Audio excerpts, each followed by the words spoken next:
Müəllif Rəşad İbrahim, səsləndirdi Mələk Yazar. Mən sənsiz ay ömrüm, ölürəm axı.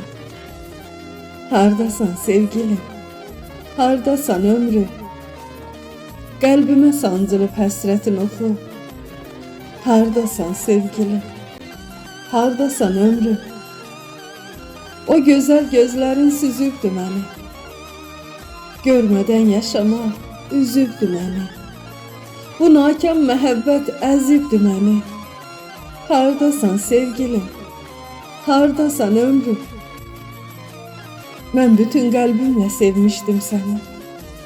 Qarşılıq göstərib sevmədin məni.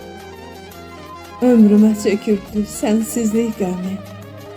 Hardasan sevgilim, hardasan ömrüm? Çox əzab çəkirəm sənsiz əzizim.